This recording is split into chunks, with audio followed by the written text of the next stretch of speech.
अस्सलामुअलैकुम वरहमतुल्लाहि वबरकातुहू। औज़ु बिल्लाहि मिनश शैतानिर रजीम, बिस्मिल्लाहिर रहमानिर रहीम।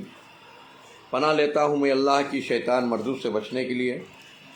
शुरू करता हूँ उस अल्लाह के नाम से जो रहमान और रहीम है। भाइयों, दोस्तों, बुज़ुर्गों, नौजवान साथियों, प्यारे माँ बहनों, आज हर जगह कैंसर की बीमारी से लोग परेशान हैं।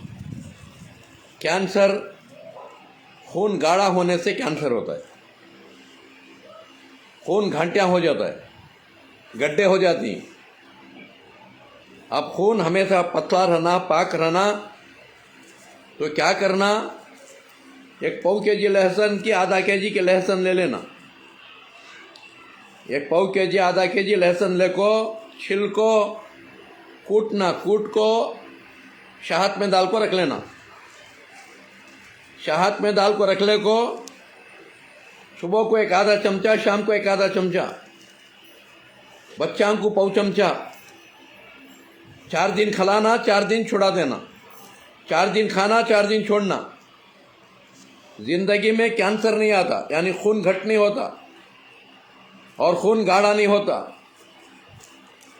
और हार्ट अटैक की बीमारी आती नहीं, यानी गलीज कोलेस्ट्रॉल बढ़ता नहीं और एसिडिटी की बीमारी नहीं आती। ऐसे बेशुमार फायदे हैं इसके अंदर और कमजोरी नहीं आती, मर्दानगी में कमजोरी नहीं आती। हमेशा आपकी बीवी आपको दुआ देते रहती है दिल से, नहीं तो बददुआ करते रहती है।